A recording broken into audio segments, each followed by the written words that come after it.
Hi, this is Dr. Michelle Robin with Small Changes, Big Shifts, Building Rhythm and Resilience. And I believe if you'll change one thing a month, one thing for the next 12 months, you'll change your life forever. Thanks for joining me on the journey.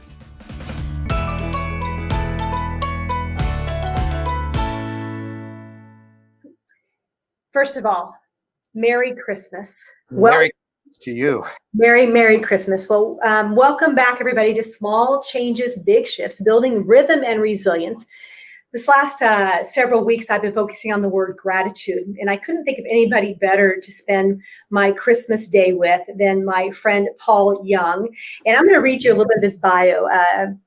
About 12 years ago, William Paul, who goes by Paul Young, was juggling 3 jobs. Each day he hauled himself and his troubles, financial worries that some of us may be experiencing now, that led to bankruptcy, guilt from an affair that strained his marriage, memories of 3 devastating family deaths on the commuter train between his rental home in Grisham, Oregon, and Portland.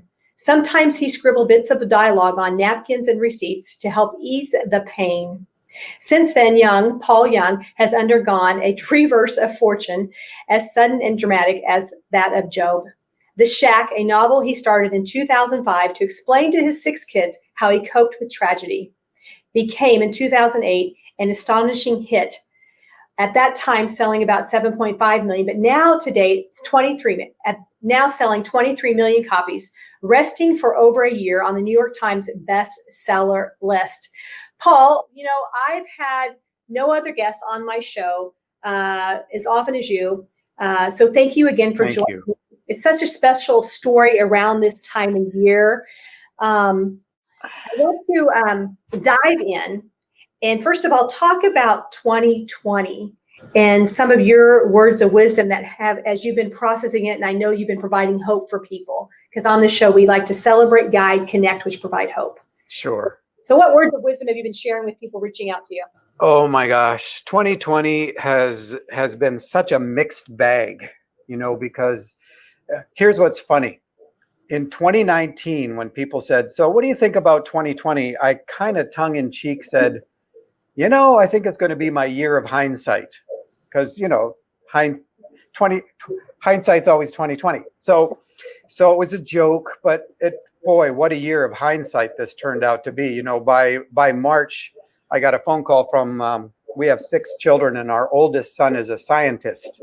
And he called me up, and he's not an alarmist. And he said, Dad, I want you to quit traveling now.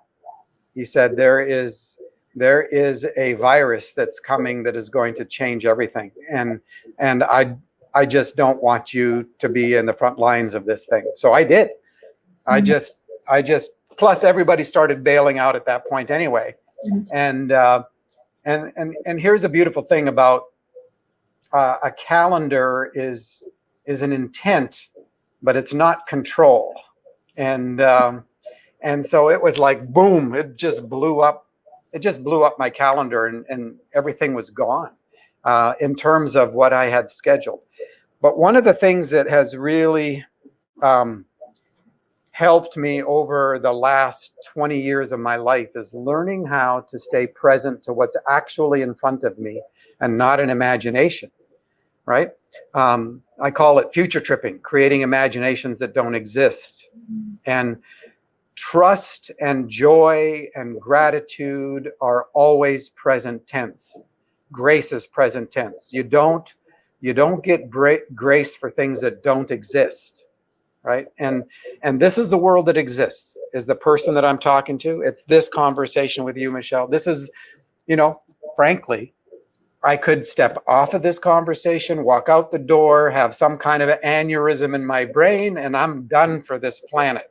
In that sense, we don't have control.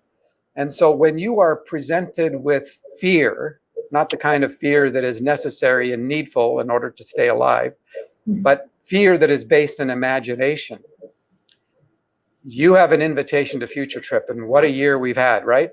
Whether it's been the pandemic, or whether it's been politics, or whether it's been the unrest. I live just outside of Portland, and one of our boys is a Portland police officer, right? And so Portland, Oregon.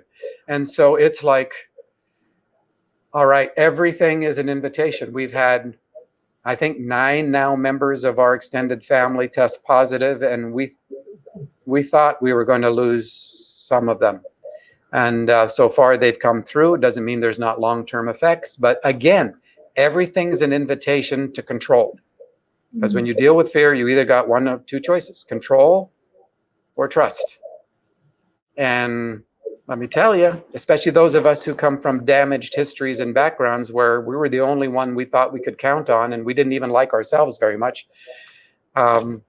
control becomes the response. And at some point, you've got to learn how to live inside the grace of just one day. You know, I met you back in 2013. The word that I would use would be grace. Thank you.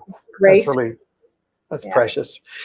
Grace is a freedom word, you know, and it's buried inside of this issue of trust. And trust is really antithetical to control. And when I read, you know, people and what they're saying and what they're doing in terms of all the conspiracy theories, and my people are really good at it. I'm a missionary kid, preacher's kid, and I'm telling you, you know, modern evangelical fundamentalists, we don't know how to trust very well, so we'd rather have a control. And conspiracy theories are a good measure, you know, of imagination. And again, it's not about love, it's not about presence, it's not about kindness, it's not about gratitude. It's about fear. And we want to protect ourselves. You know, I think the whispers that have created so many false selves, the two fundamental whispers that create a response of self-protection and self-promotion. That's if you want to identify a false self in yourself, look for what's self-promoting and self-protecting. But the whispers are, you're alone, nobody's got your back, it's imminently going to be disastrous, and you don't have what it takes. And I think those are fueling a lot of what's going on. Not that there isn't true inequity and true things that need to be exposed. And this is my nickname for the year 2020. It's the year of exposure. And not just the year of hindsight, but the unexposed is the unhealed. You know, and this is why secrets are so powerfully dangerous, is because they keep us hidden. Well, there's that saying, you got to reveal it to heal it. Good. Exactly. That's exactly right. Speaking of reveal it, let's go back about 15 years. Okay. Are we on the 15-year anniversary right now of when that book landed into your kids' hands? I gave it to them for Christmas of 2008.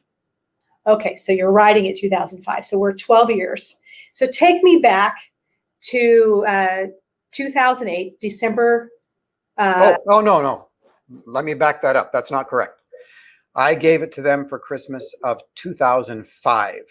So we're on a 15-year anniversary right now. Yep. So take me back to, and you may know where I'm going to go with this story, Christmas Eve, 2015. Yeah, what a great story. 2005, because I was talking throughout this gratitude series, Paul, let me just tee it up a little better. So I got the hit to do this, and you know, I feel we're all connected if we listen and we're present with ourselves. And my spirit said, do 40 days of gratitude leading up to 20,000 days. And so I'm like, okay, well, that sounds like a lot of work, but I'm pretty obedient at some level. And so I went and I sat while I was working out, and I grabbed my iPhone and I wrote in my notes section, and I started at birth. And I thought, okay, I would not be here without my mother. I have a twin brother. I wouldn't be here without him. Then I have my other two brothers. And then I started thinking about people along the journey that have shown me grace. It'd be one of your words, right? Show me grace. Yep. And of course, Paul, you were on there because the 2013 was a very, that day, the day we met was a day of deep pain for me for I remember 3 reasons. And you just, as the God put us by each other. So I think about seeds, that there are seeds planted and you never know where they're going to grow. Okay, so take the story from there, December 24th, 2005. You have this manuscript. I do. Let me back up a little bit to give it a little bit of frame of reference. And 2004 was the 11th year of what turned out to be an 11-year deconstruction and rebuilding journey that started in 1994, January 4th, when I got caught by Kim in a 3-month affair with one of her best friends. And it just didn't challenge the marriage, it destroyed it. And so whatever my relationship with Kim was going to be, it was going to have to be built on something absolutely other than what we had done for 13 years. And this is after Matthew's born, who's our 6th child, so Matthew's a baby at this point. And I get exposed. And I tell you, I had to make a choice between killing myself or facing myself. And running away was always the way that was my fundamental survival skill. I didn't say I ran away. I'm a religious boy, so I always heard God call me somewhere else, Mm-hmm. And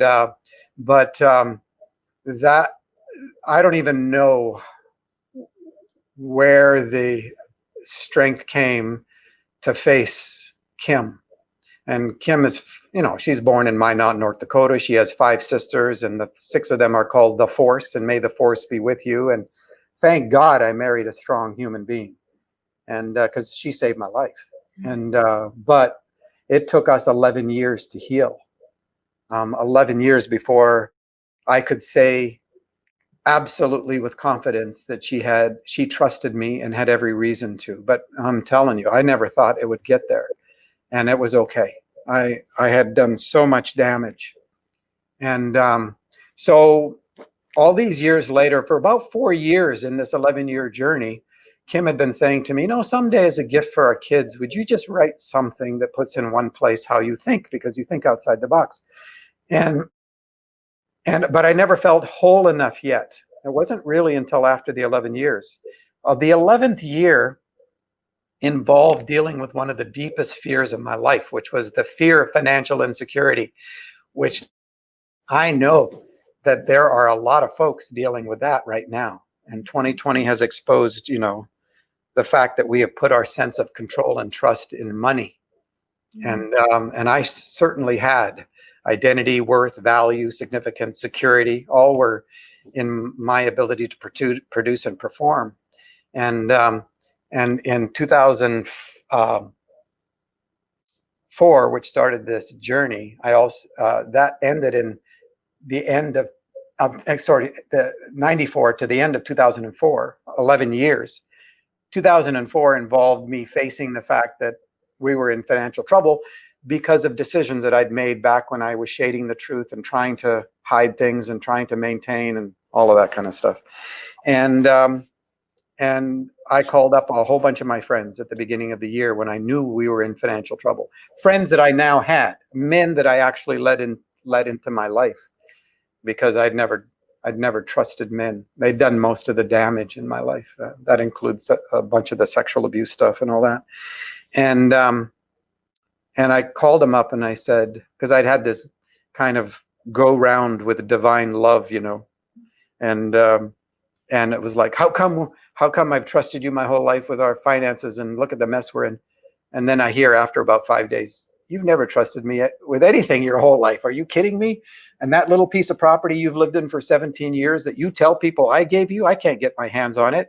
You'll shade the truth and manipulate and do whatever you need to do to save your ass. And I'm telling you, that was exposure. That was like a year's worth of pandemic in one afternoon. So I call up my friends and I go like, all right, here's the situation. Because at this point in my life, I'd become a truth teller. That is, I'm not hiding or shading the truth, And what month was this in, Paul? January of 2004. Okay. And I'm going like, I said to them, here's my situation. And I know even here, listen to this. I know you love my family and you care about me. I still, 11 years into this journey, I still didn't know how to say, oh, and you love me. I wasn't there yet, And so I couched it in that language and I said, please, please, please don't rescue me from this. And that September 7 of my friends, 7 of the dozen guys that I'd called up that day, took a day off from their work. And I didn't know this, but they all showed up at the county courthouse in Oregon City, Oregon, while the county auctioned off the house we'd been living in for 17 years. And they took the house and they took the cars and the creditors took everything. And the guys helped us move to a little tiny house in the middle of 500 acres of Christmas trees. And then a couple months later, right at the beginning of 2005, we moved into a little tiny rental house on the corner of 12th Street in Gresham. And I found out that the fear of financial insecurity, the imagination of it, was so much worse than the reality of it. And at this point, you know, we're living in this tiny little rental place. I'm working 3 jobs. Kim walks down 2 blocks to the high school and gets a job in the bakery. And 6, you know, of our 6 kids, 4 of them are still at home. And Kim starts bringing kids from the high school, filling up all the empty spaces of this 950 square foot little tiny house. And joy dropped on us like a ton of bricks, and we had nothing. You know, some months we ended up, because I'm trying to pay things back and pay things off, and some months we had $15 in the bank. And so I start, because Kim had been saying, you know, write something. And in 2005, I finally feel like, oh my gosh, I'm healthy enough to do this. Now later she tells me she's thinking 4 to 6 pages, but I'm thinking, I don't know. So I start writing a story, because my kids love story, and it was a living thing for me. I was like you said, writing on the backs of napkins and grocery bags, and I get it done, but I have no money, and I have nothing to give my kids for Christmas that year, like nothing. And I want to give them this. And I got some money at Christmas, and I went down to Office Depot, and I made 15 copies of The Shack. And I gave 6 to our kids. Kim and I kept a copy, and then we gave the extras to our friends. And those 15 copies did everything I ever wanted that book to do. Everything. I mean, I went back to work. It never crossed my mind one time to publish this thing. Well, then my friends start giving it away. That starts this whole chain reaction. And a few years later, when the book has just blasted its way into the world, I'm absolutely blown away by what's going on. That makes no sense to me, but it's funny. You know, I think it's God's great sense of humor or something.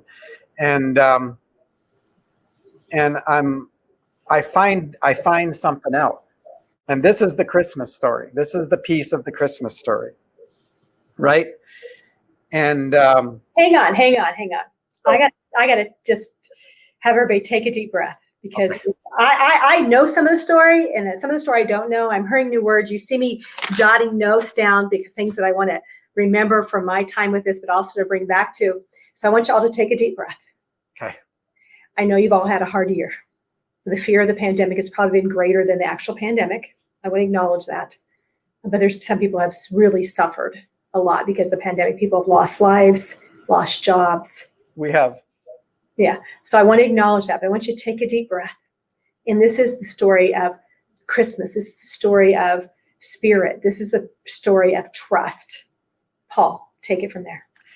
So the Germans decide they want to do a documentary about my life, because they said, you know, Paul, this is like 2009 now. And they said the book had become a massive bestseller in Germany. And they said, you know, we'd like to give our German readers a background of the author. So they followed me around with the camera crew in Europe, me and Kim and one of our daughters that was on that trip. And then they said, we want to come to Oregon, and we want to film you and your friends. We want to interview your friends, and we want to do site locations.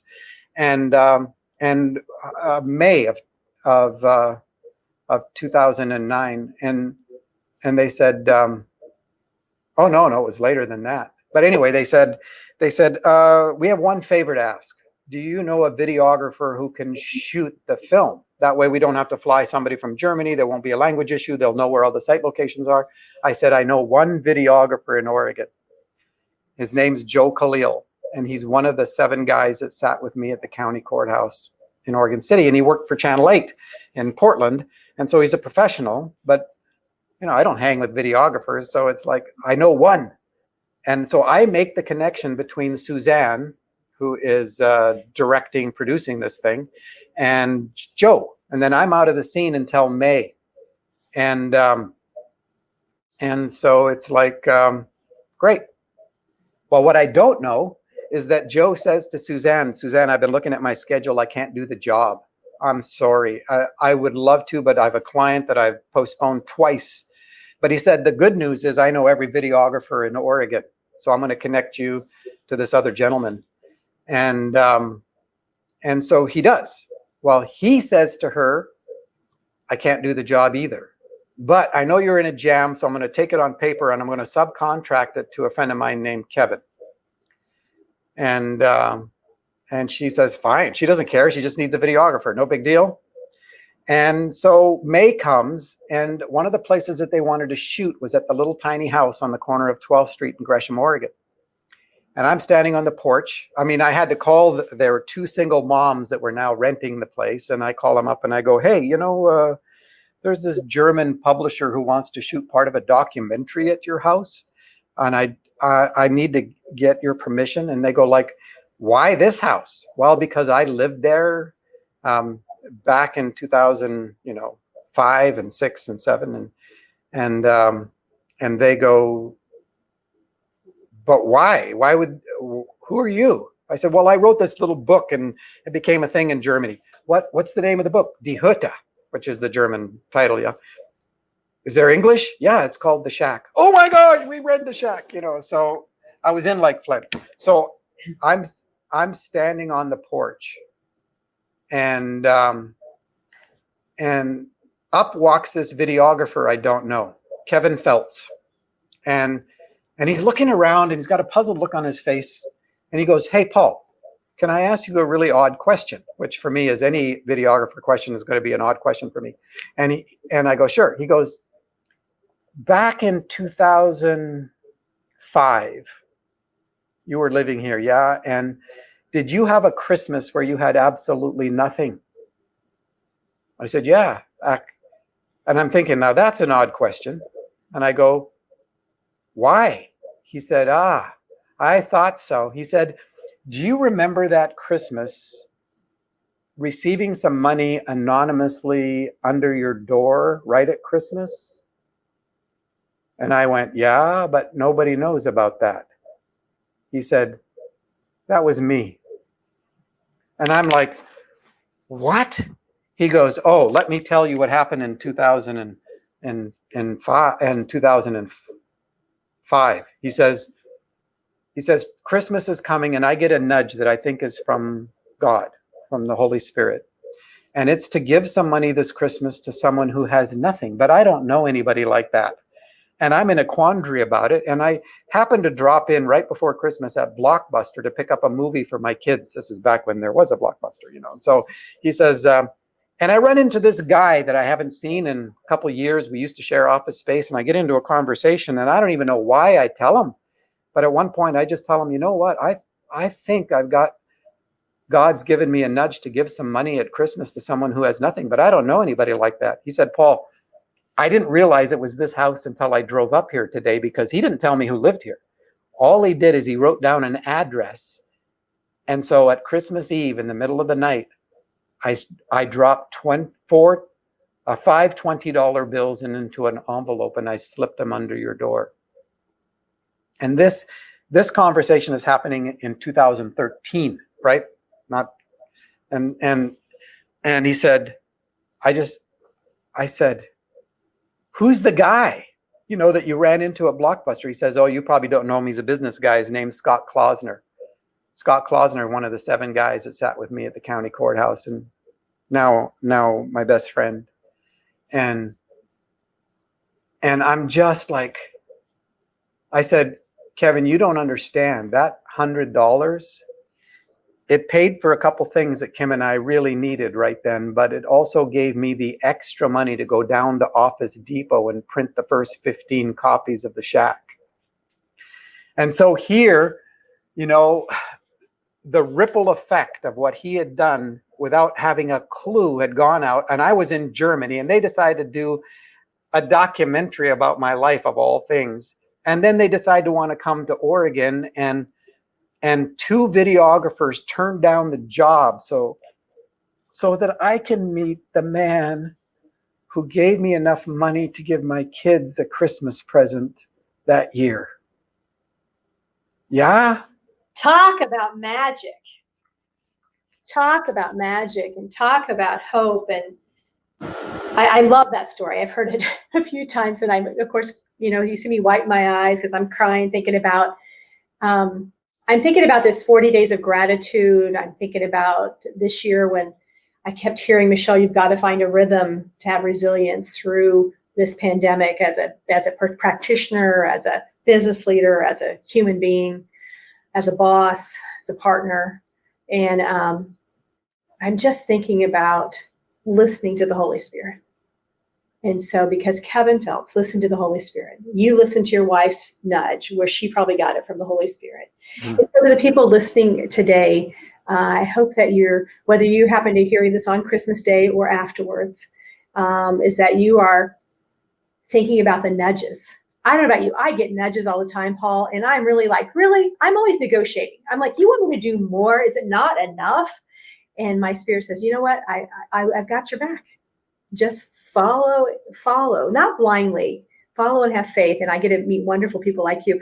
I do want to make sure I don't forget the Shack. If you want to dial in, I want to tell you, it's a compelling read. I know exactly where I was at when I read it at somebody's 60th birthday party. I was out hiding while everybody was also out playing cards. I was so mesmerized by this book, I couldn't put it down. There was 3 stories to the house. So I just kind of moved from story to story when people found me reading the book, The Shack, and I think it was 2006 actually. And so, Paul, what I'm wondering is about the movie. Talk about the movie, because people could catch that right now.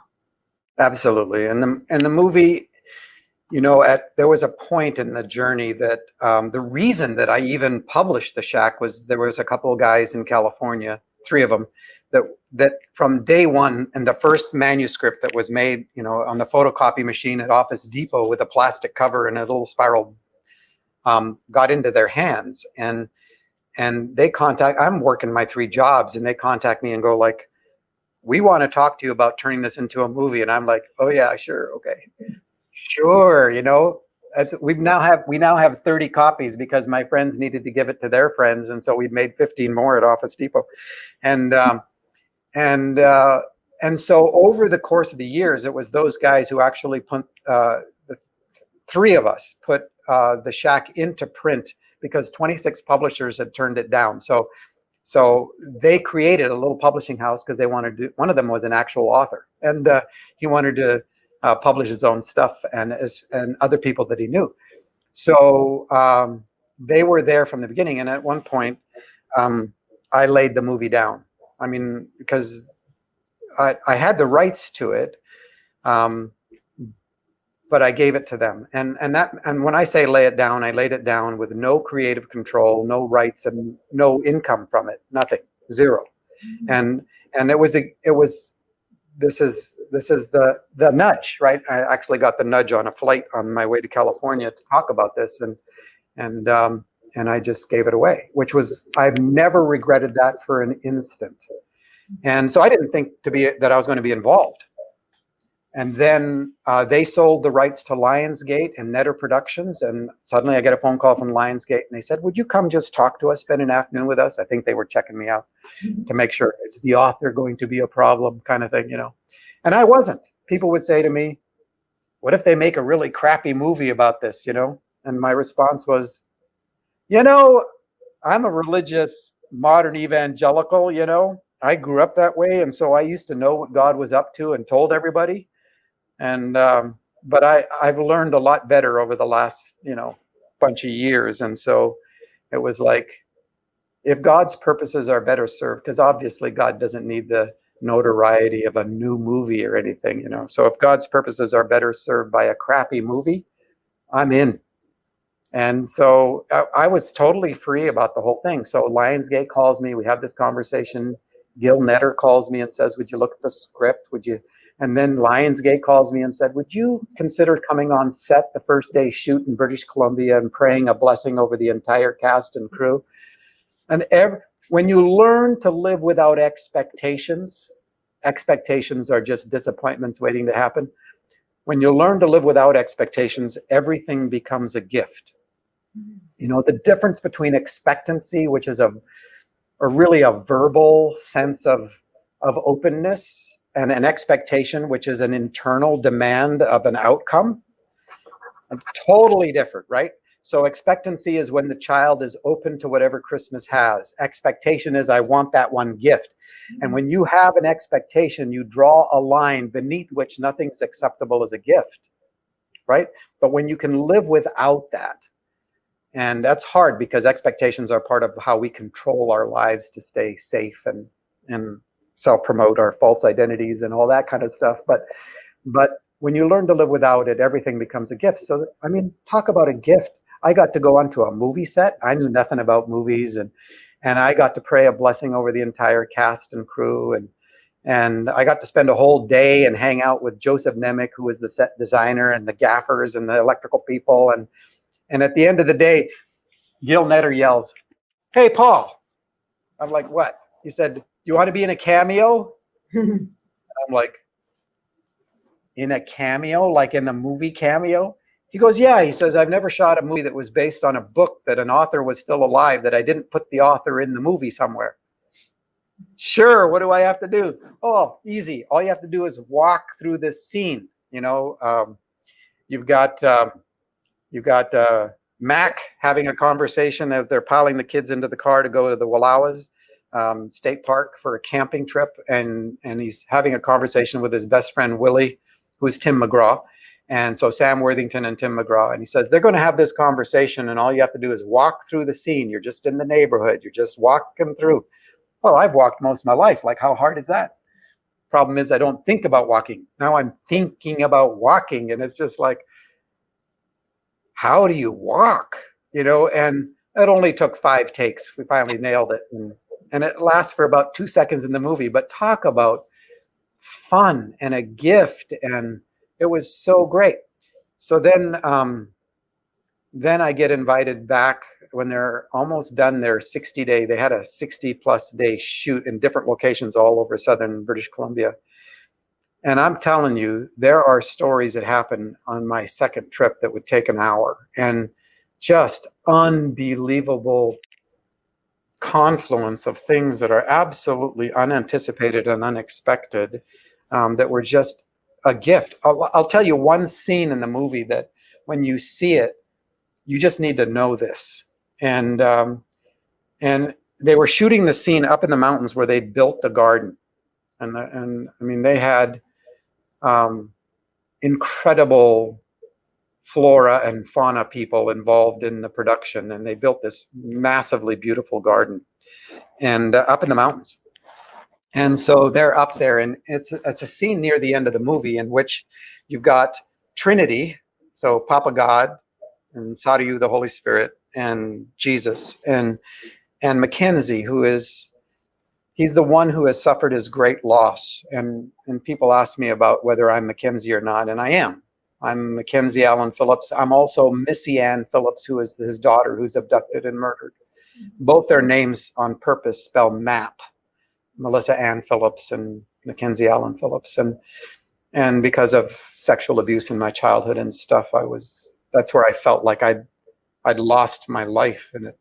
And I was 50 years old before I had it back.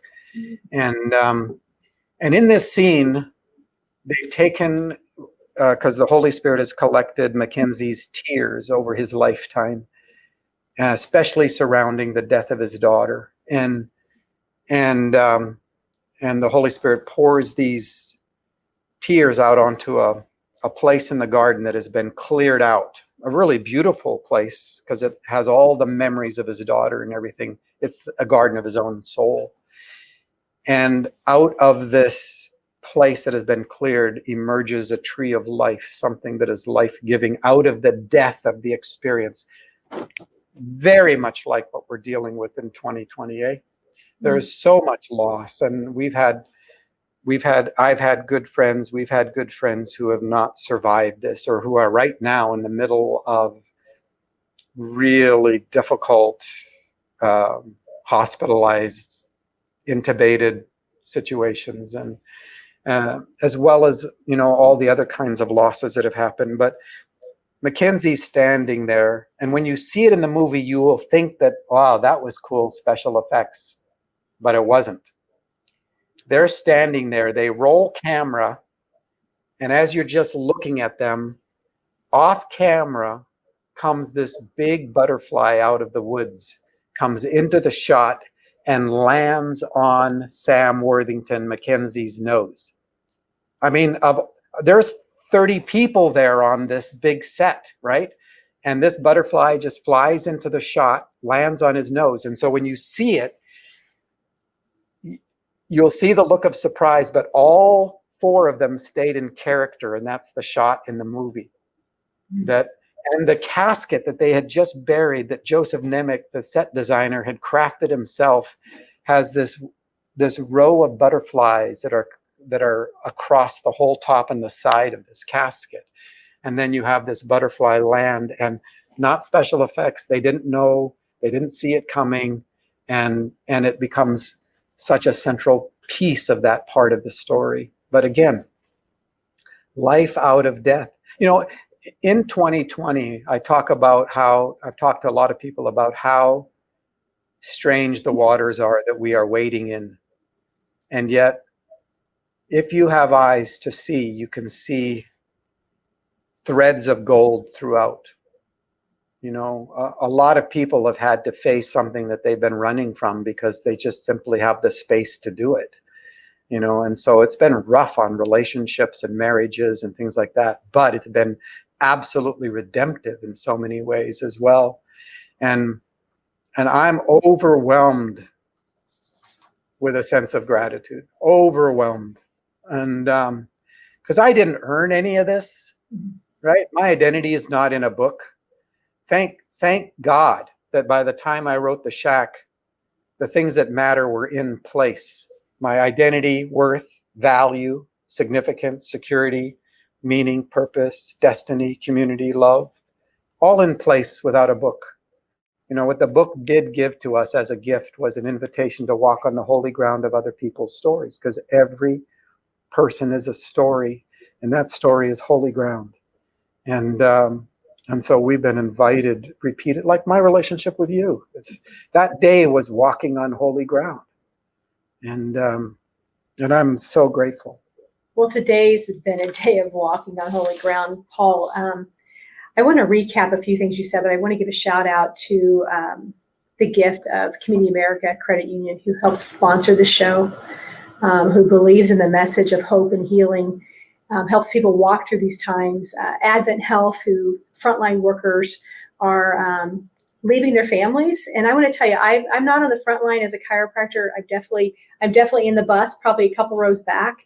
But trust me, I'm keenly aware of the possibility of me getting COVID. I'm keenly more aware of me having COVID, because I would be a perfect host, and that I could give to people I don't know. I could bring it home.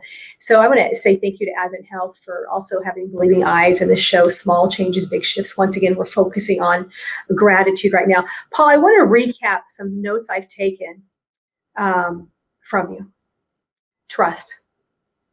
And I would encourage everybody to trust this season of your life. And Paul, you said it really well. You went inside and you said, I'm going to have the courage, just like I went inside and had the courage to heal from my molestation and from some of the abuse I tolerated or had to experience to be where I'm at today. It takes courage to do that. So I want to, and it also takes trust if there's a bigger thing going on. I want to acknowledge it takes desperation too.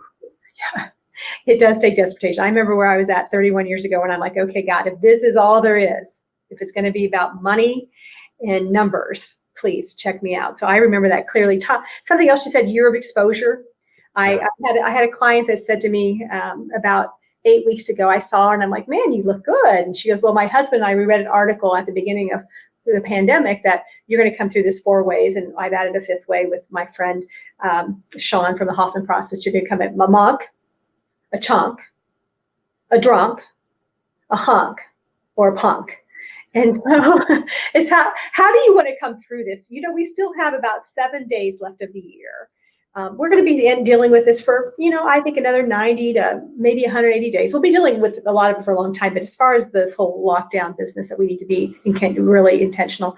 The year of exposure, I love that. I'm going to really be processing that from our conversation today as I'm celebrating. The other thing you said that I want to make sure I highlight is shading the truth. Mm. Shading the truth. And so that's casting your own darkness on it. When you would say the darkness would be not feeling enough, I think all the I am nots. I'm not good enough. I'm not smart enough. I don't have enough. All the I am nots, all the scarcity stuff, because at the root of fear is there's not enough, and I'm not enough.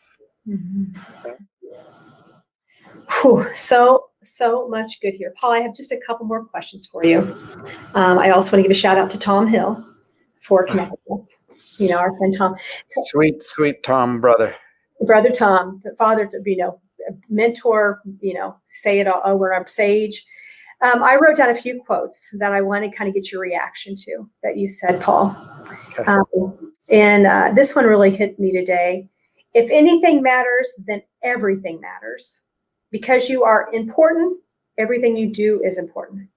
Every time you forgive, the universe changes. Every time you reach out and touch a heart or life, the world changes. With every kindness and service, seen or unseen, my purposes are accomplished and nothing will be the same again. Tell me, what does that bring up for you, hearing it for somebody else read your words? We have such a low view of being human that we don't begin to understand. When I say that every human being is a story and every story is holy ground, I'm not just making stuff up here. I'm 65 years old now. I'm old enough to have seen time pass and how the ripple effects of our lives flow into the world. And I'm absolutely, irrevocably convinced of the power of small choices, the simple things. The choice to be present is one of the most powerful things you can ever make the choice to do, because everything in the world is driving you away from presence, and everything that matters is right here, right now. And so, fear always is driving you out of presence. And there comes a point when you no longer simply relate to people's presentation, because that's the mask and the performa and the survival skills that they have placed around themselves to protect themselves in one form or another. That's why I say lying's a survival skill. It's not an attempt to deceive. It's an attempt to stay safe for most people. And, but, when you don't respond to just their presentation, that means that you're not at risk anymore either.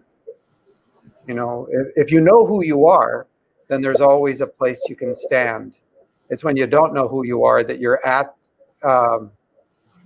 the whimsy of circumstance and pandemics and political fallout and angry people, and some of it absolutely justifiably, a lot of it, frankly. But again, what's the direction in terms of the movement toward wholeness and healing? And I'm going to be present to the person in the situation that's in front of me right now today. I'm going to be here, and I'm not here alone. And that's the piece that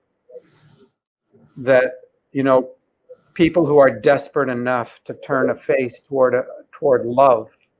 Because frankly, I don't know anybody in my experience who at the core of their being is trying to be a harmful person. I just don't. They have been a harmful person for a reason, and it doesn't justify what they've done. Nothing justifies the damaging of a child, for example. Nothing. Not even the redeeming genius of divine love that can make good things work out of bad things. God is never the author of those bad things. We are, And so we got to own as part of our healing journey that, but the power that people have in the present. Oh, here's a great little tiny story. Last year, I was with a group of elderly people in Eastern Oregon, and I do a lot of question and response times. I don't do Q&A because I'm a Canadian. I don't have all the answers, and so the first question was, there's this Irish proverb I'd like you to respond to, and I'm like, okay, what is it? When you die, the only thing that will have mattered is if you had impact. That's what he says. And without thinking, out of my mouth comes, those moments where you say something and you're looking at yourself going like, oh my gosh, I got to write that down. That is so good. That's our participation with the presence of God in our life. And he says, the only thing that will have mattered when you die is if you had impact. And out of my mouth comes, I've never heard a child say anything like that. I guess you have to become an adult to say something like that. Children assume presence is impact.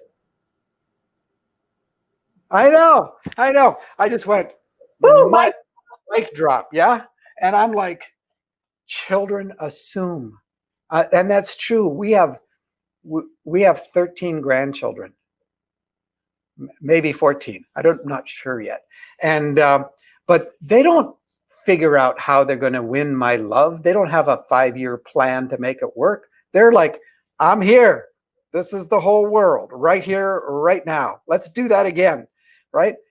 Children assume presence is impact. And here I am spending my life as an adult trying to figure out how to have impact without being present.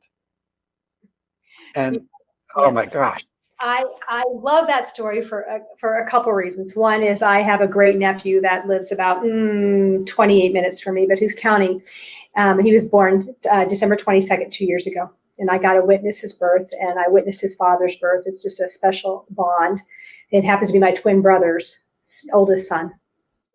It is amazing how there'll be 6 adults and we're all focused on this little person, if nothing else matters. So I appreciate that. Paul, I don't want to wrap the show. I want to talk to you forever. I want to say one other thing. Great, go for it. Because it's just as a nudge, but it's for somebody that's listening. Every healthy family moves at the speed of the slowest. Every healthy family moves at the speed of the slowest. The world moves at the speed of their vision, of their institutional agendas, and the slowest tend to be shunted off. Look for the slowest in your world. If you're healthy, you'll move at their speed. And I say that because this year has slowed us down and allowed us to see lots of things that were around us that we kind of took for granted, that have turned out to be incredible kindnesses and gifts. And that includes the presence of others, some of whom have been calling us to slow down for quite a while. All right. That's a great nudge. Paul, I know you have many other projects we could talk about. What's the best way for people to find out more about The Shack or all the other great books you have? I don't know. I have a website. It's WM for William, which is kind of a funny story because I've always gone by Paul. We put it on the book as a joke, but I am William Paul Young. So WM Paul Young, and that connects you to all kinds of stuff. I don't have a staff. I don't have anybody who works for me. I'm very ordinary human being. I've got 9 of my grandkids that are within 15 minutes, and I'm working on 6 book projects, but there's no pressure to this, because my identity is not involved. This is just adventure and exploration, and we're in the middle of the losses too. I've had some really significant ones. My favorite aunt, Ruby, who loves to be called Tess, passed away a couple of weeks ago in her sleep, and so, yeah, we're in this together. Maybe that's the other point too. the only way forward is toward, right? The only way forward is toward, not away from each other, but it's actually toward ourselves, towards the person who's in front of us. And, but that's how you can, or you can just YouTube me or Google Paul Young or The Shack or whatever. And it's just like, I'm kind of all over the place, which is kind of fun, you know. And it's kind of fun. It's fun to stalk you a little bit. It's mostly fun to be in your presence. Every single moment that's happened for us has been nothing but pure joy for me. I find myself sinking more into my heart when I'm around you, which is the sign of a good relationship. Paul, thank you for the moments you shared with us today. Thank you for saying yes to listening to your spirit. Thank Kim for letting you share some of her time with us today. She and I, by the way, are the best we've ever been. I love hearing that. Yep. I love hearing that. I picked a quote to wrap our show up. And to those of you listening today, I hope you found a nugget of hope today, a way forward, a moment of presence with yourself, with your family, with your thoughts, maybe some courage to move through some things, because I love what you said, we're only as strong as the weakest. You didn't say it quite that way, but weakest member. How do we all move together collectively, not only as families, but as a global family? So thanks for spending time with us. Thanks for joining me on 40 Days of Gratitude. Absolutely honored. Paul, here's the quote I picked for you. And because I like to wrap up the show to quote, it is one of your quotes. Life takes a bit of time and a lot of relationship. So thank you for sharing our relationship with me and the community. Love you and bless you too. Thank you. All right, everybody. Merry Christmas. Merry Christmas. I'll chat with you real soon. I sure appreciate you listening to Small Changes, Big Shifts. If you go to the website, smallchangesbigshifts.com, we'll have the show notes ready for you there. If this episode inspired you to make a small change that will lead to a big shift, please share with a friend. You can catch our episode on Apple, Google, Spotify, YouTube, and our website. And if you feel like it, please leave a rating or a comment. Be sure to subscribe so you can catch our episode next week. Blessings to you.